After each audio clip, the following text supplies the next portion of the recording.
Nomad eSIM review. Hey guys, welcome to the channel. In today's video I'll share my own experience of using Nomad as an eSIM. Basically I'll use it while traveling, so it could be really helpful if you don't want to basically buy a physical SIM card, so it will be pretty easy as for you. But firstly, I definitely recommend you to try, does your telephone support the eSIM itself. So there are a lot of countries covered by Nomad, and we can find that we can use these eSIM in more than 170 countries, which is pretty cool. And all you need to do is just buy the necessary plan, install the eSIM, and then just start everything you want to. So there is nothing hard at all. You can just simply do all the steps through this website, getnomad.app, and as you can see, it's like hardly marked on a Trustpilot. And what can I say, that when I used these eSIM, it was really good, it was really easy to interact with.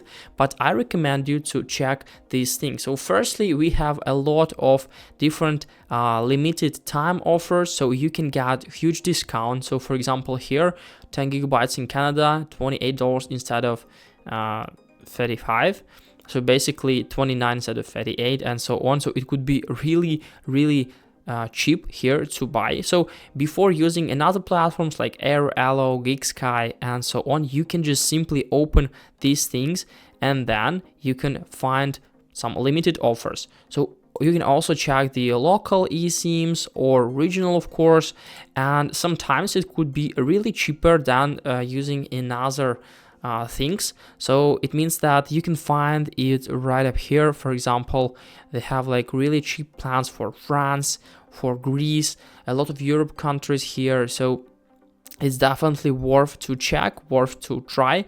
What can I say about their covering? So basically covered a lot of territories, but I definitely recommend you to find your country you'd like to visit among all of these parts here. So for example, for travel, we can open this area here and we can then find like some other things. By the way, now they have their own offer, like 10% off for us with this promo code FlashGlobal24, which is pretty cool. So you can use it right up now, and probably in the future they also have some other things we can use. So hope this video helped you out. Leave a like, subscribe. Goodbye.